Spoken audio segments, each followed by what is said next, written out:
कि ये 18.2 का एक क्वेश्चन 6 था जो कि रह गया था, तो मैं अब ये जरा एक्सप्लेन कर देती हूँ, फिर हम लोग आगे 18.3 शुरू करते हैं। So question number 6 is people sorry, people who design water displays often set to music need to know how high water will rise from a jet and how long will it take to return to the pool. People जो कि water displace यानी music related design करते हैं, तो they need to know कि कितना high जो है वाटर राइज करेगा और कितनी देर बाद वो जो रिटर्न करेगा। This graph shows the height of a water arc from the fountain in meters over a number of seconds. What was the greatest height reached by the water arc? Greatest height कहाँ से हमें नजर आ रही है? Greatest height, this is the greatest height, और यहाँ पे हमारे पास हाइट मीटर्स में इधर है, तो that what is the greatest height? Greatest height is 6 meters. How long did it take the water to reach the greatest height? Greatest height कहाँ तक आ रही है, उसको कितना टाइम लग रहा है उसको greatest height पे पहुंचने के लिए? 2 seconds का। Yes, great reducer. For how long was the water arc above a height of? For how long was the water arc above a height of 2.5 meters? So 2.5 meters is somewhere over here. ठीक है, अब यहाँ तक उसको कितना time लगा कि वो यहाँ तक गई। अब हम लोग इसके आगे भी देखते हैं, इसको बल्कि स्ट्रेट लाइन ड्रॉ करते हैं। इसको अब हम लोग एक second, 0.5 is this,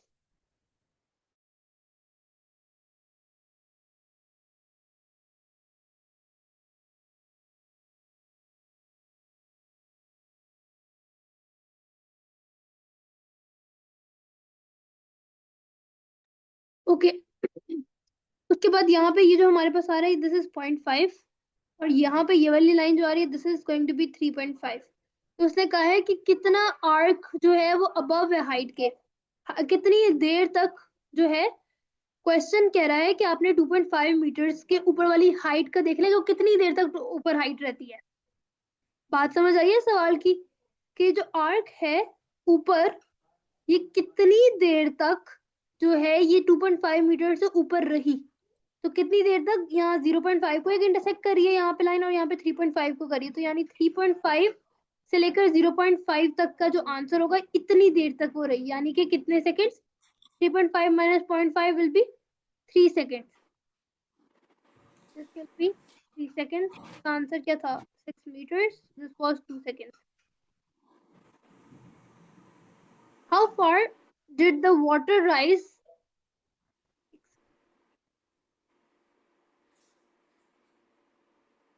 How far did the water rise in the first second? First second में, यानी first second में कितना far जो है वो water rise किया, तो ये हमारे पास हम लोग यहाँ से straight line draw करेंगे, जो कि straight नहीं draw हुई।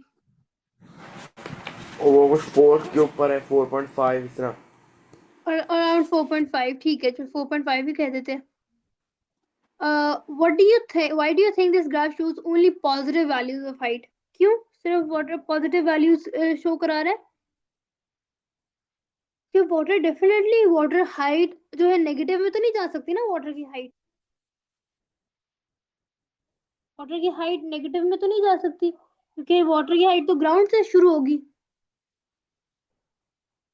तो ground, the water starts at ground, the water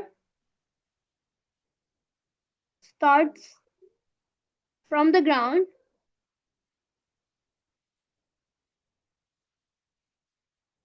so the height is going to be 0। ठीक है, 0 हाइट से हमारे पास जो है वो शुरू हो रही है, नेगेटिव से नहीं शुरू होगी।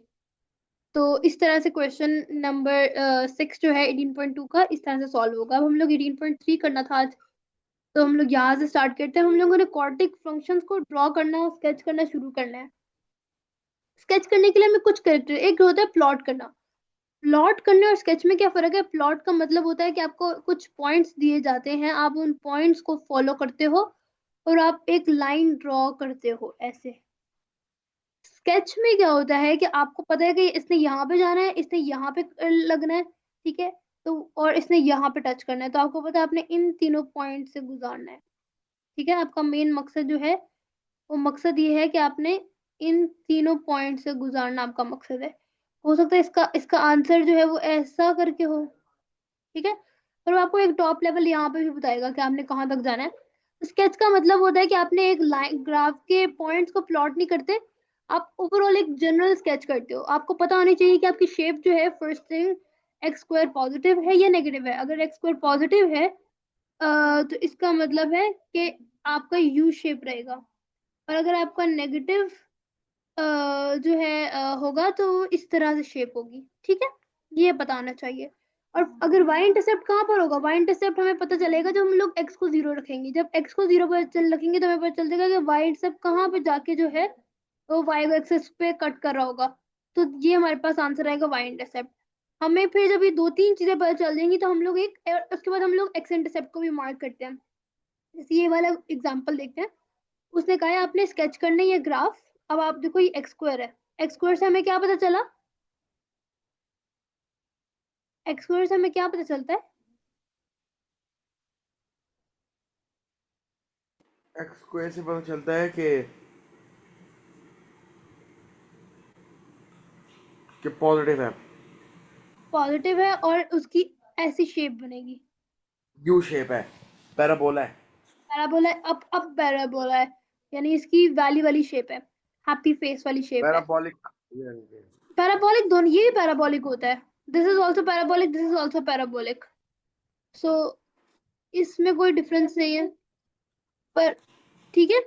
और X square is positive so the graph is upward shape. Y intercept जो है हमारे पास 0, -3 है, यानी कि एक्स पे 0 जब होगा वाई -3 होगा, Y is going to be -3। और उसने कहा है सिर्फ एक वाई इंटरसेप्ट होता है। और बाकी हमने जो है एक्स एक्सिस एक्स इंटरसेप्ट कैसे निकालेंगे कि हम वाई को 0 कर देंगे। वाई इंटरसेप्ट निकालने के लिए क्या किया हम लोगों ने, एक्स को 0 किया। जब एक्स इंटरसेप्ट निकालना होगा तो हम क्या करेंगे, वाई को 0। तो जरा से जल्दी से जरा इस इक्वेशन को सॉल्व करो और मुझे y is equal to X square plus 2x plus -3, इसके जो ये देखो ये इंटरसेप्ट एक्स इंटरसेप्ट निकालेंगे ना तो -3 और 1 आ जाएगा। -3 पर चल गया, -3 और 1 पर चल गया, अपवर्ड शेप पर चल गई, डाउनवर्ड सॉरी इस तरह पॉजिटिव शेप पर चल गई। तब एक ग्राफ को स्केच किया जा सकता है। नीचे जाते हैं।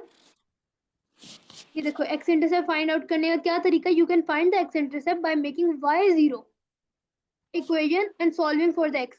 ये क्या किया, एक्स स्क्वायर प्लस 2x-3 था उसको 0 के इक्वल पुट किया, फिर x+3 x-1 कोऑर्डिनेट्स बना के ये हमारे पास दो कोऑर्डिनेट्स आ गए और ये इस तरह से हमारे पास वैल्यूज आ गई।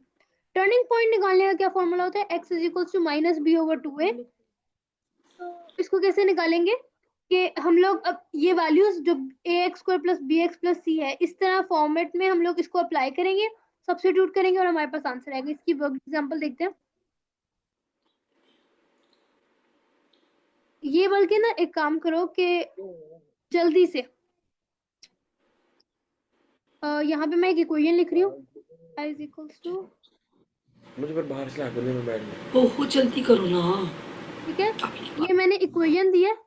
जरा इस इक्वेशन की एक्स इंटरसेप्ट निकाल के दिखाओ, y intercept x intercept turning point, जल्दी से। मैं टर्निंग पॉइंट का फॉर्मूला बता देती हूँ। y इंटरसेप्ट निकालना होता है तो हम लोग क्या करते हैं, x को 0 पुट करते हैं। x इंटरसेप्ट निकालना होता है तो हम y को 0 रखते हैं। और टर्निंग पॉइंट निकालना होता है तो हम लोग x is equal to -b/2a जो है ये फॉर्मूला यूज करते हैं। मुझे जल्दी से इन तीनों की वैल्यूज बताओ, जरा जल्दी से सॉल्व करो।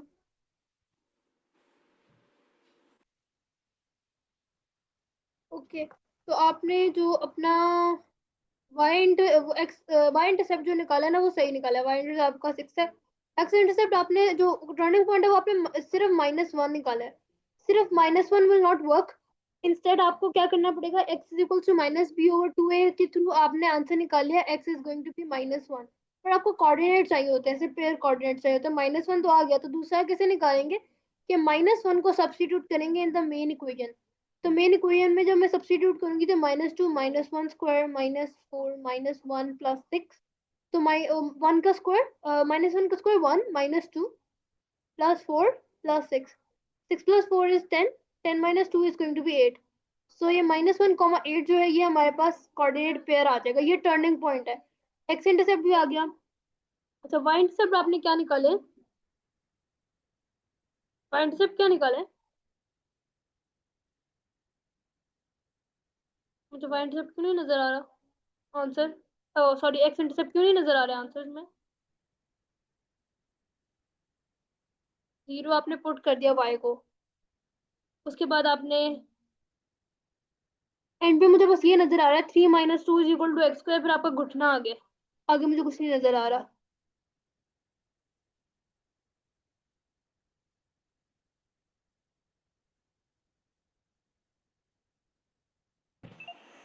ये गलत किया यार था आपने। ये देखो, -2 x² -4 x + 6 = 0, फिर x² + 2 x - 3, यानी उसने सिंपली इसको सिंप्लीफाई कर दिया। अगर ना भी करें तो इट्स ओके, ठीक है। और फिर इसका जब हम लोग x² + 2 x - 3 का जब हम लोग अगर वो निकालेंगे पॉइंट्स, तो this will be x + x 2 किस तरह से आएगा? 3 - 2, 3 - 1, ठीक है। तो +3 x - x - 3 ये हमारे पास बनेगा। तो इसका कॉमन निकालेंगे तो x + 3 - 1, यहाँ पे भी x आएगा, x + 3। तो ये दो कोऑर्डिनेट्स बन जाएंगे x + 3, x - 1। तो एक बन गया x + 1 और एक बन गया -3, ठीक है। यानी आंसर इसका -3 आ जाएगा और इसका आंसर 1 आ जाएगा। ये हमारे पास दोनों एक्स इंटरसेप्ट आ गए, एक वाई इंटरसेप्ट आ गया और एक टर्निंग पॉइंट के कोऑर्डिनेट्स आ गए। ये तीनों जब पता चल जाएंगे ना हमें, तो हम लोग एक अच्छा सा जो स्मूथ कर्व है ना वो ड्रॉ कर सकते हैं इसके through. Okay, that's how it will be. और नेक्स्ट गाइस, हम लोग कंप्यूटिंग स्क्वायर के थ्रू हम लोग कैसे टर्निंग पॉइंट फाइंड कर सकते हैं। यानी अगर लेट्स से हमारे पास इक्वेशन इस फॉर्म में लिखी हुई है, y = x + 2 होल स्क्वायर -9। तो इसका क्या मतलब है, जो x + 2 है this is basically x is equals to -2, और जो -9 है this is exactly the same. जो ऊपर लिखा है वही हम लोग नीचे लिख लेंगे, और जो सेंटर वाला होगा उसको हम लोग साइन को फ्लिप कर लेते हैं, यानी -2 बन जाते हैं -9। Tell me, let's say if it is y = x - 5 whole square +3। तो अब इसके अंदर क्या आंसर होंगे, x के क्या आंसर होगा और y का क्या आंसर होगा? Can you tell me that quickly? बताओ चलो।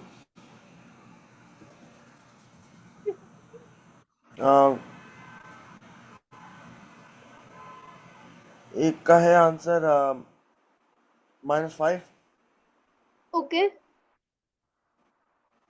एक का है 3। गलत। मैंने कहा था जो दरमियान वाला साइन होगा जो ब्रैकेट में होगा वो फ्लिप हो जाएगा, तो जैसे यहाँ पे +2 था तो यहाँ पे -2 हो जाएगा। इसी तरह यहाँ -5 था तो यहाँ पे +5 होगा। और जो सेकंड वाला है वो सेम रहेगा, सेकंड वाला सेम रहेगा, पर पहले वाला फ्लिप हो जाएगा जो x वाला वैल्यू होगी, तो इसको इसको फ्लिप हो बता दे जाएगा। ये क्यों फ्लिप होगा। क्योंकि ये बस ये इसी थोड़ा सा तरह मुझे होता मतलब है, x समझाओ। जैसे अब हम लोगों ने कैसे किया है, x - 3 x + 1 है = 0 होता है। तो x - 3 = 0 कैसे आएगा, x = 3 हो जाएगा। पर अगर हाँ वो ये उधर कोई जाएगा तो फिर वैल्यू, ये प्लस हो जाएगा। जी ये मतलब जीरो के इक्वल करनी है ना पहले इक्वेशन। जी, ये 0 के इक्वल होती है इक्वेशन, इस वजह से आता है। पर ये मैं वैसे समझा रही हूँ। पर कंप्लीटिंग स्क्वायर के फॉर्म में जब इस तरह से इक्वेशन लिखी होती है, y = ax + p whole square +q, इस तरह की इक्वेशन में फॉर्म में लिखी होती है इक्वेशन। तो जो ये दरमियान वाला जो ब्रैकेट में जो x के साथ वैल्यू होती है ना, x + p वाली चीज, इसको हम लोग 0 के इक्वल पुट करते हैं तो x जो है वो -p बन जाता है। और जो q की हाँ वैल्यू है वो वो प्लस एज इट होता इज q की वैल्यू रह जाती है, +q है तो वो +q ही रहेगा, ये y की वैल्यू हो जाती है और ये x की वैल्यू हो जाती है।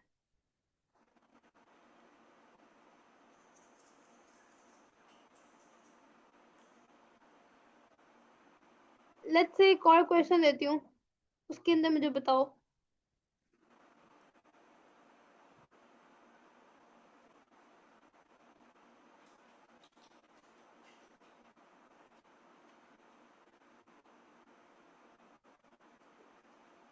क्या आंसर होंगे एक्स के और वाई के?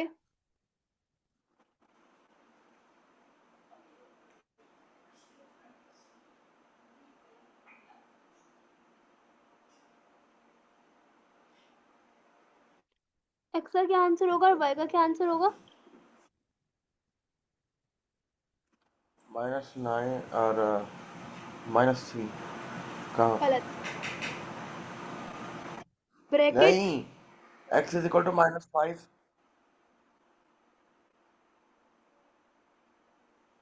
वाई इज इक्वल टू वो मैं y की वैल्यू कैलकुलेट कर रहा था। -9 -3। नहीं, सिंपली -3। ये जो क्यों? -9 है ये तो इससे मल्टीप्लाई हो रहा है, ये इससे मल्टीप्लाई नहीं हो रहा। अगर हो रहा होता तो मैं बाहर ब्रैकेट लगाती, ऐसे लगाती।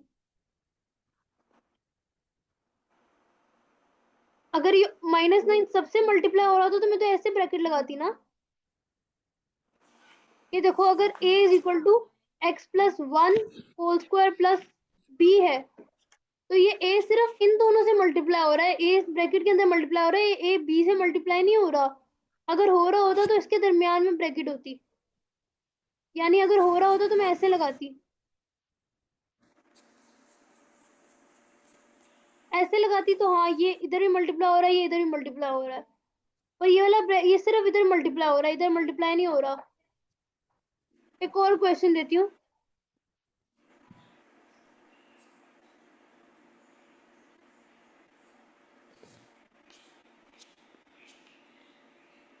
एक्स की वैल्यू और वाई की वैल्यू क्या है, जल्दी बताओ। ये लास्ट एग्जांपल है।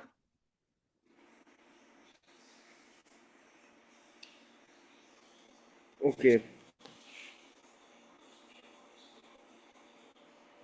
-4 x की वैल्यू, -7। शाबाश।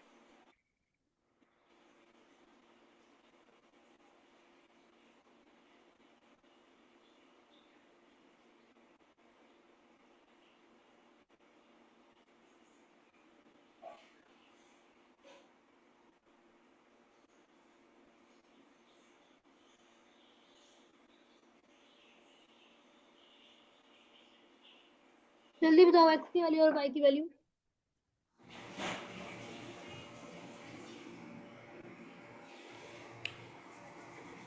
4 एक्स की वैल्यू x है इज इक्वल टू -12, सॉरी 12। क्या? x की वैल्यू है 12। गलत। वाई की वैल्यू, 4 वाई की वैल्यू 4 और एक्स की वैल्यू +4। जी, एक्स की वैल्यू +4। मैंने बस उसकी जगह चेंज की है, ये -4 प्लस एक्स की जगह मैंने x-4 की जगह मैंने -4 प्लस एक्स लिखा है, बाकी वही चीज है। इस तरह से करना है, आप थोड़ा सा ध्यान से रख के करना है काम, ठीक है? अब हम लोग एक स्केच करते हैं डायग्राम, इनमें से कोई एक शुरू कर देते हैं। लेट्स से हम लोग एफ पार्ट कर लेते हैं एक। मुझे आप बताओ कौन सा पार्ट करें?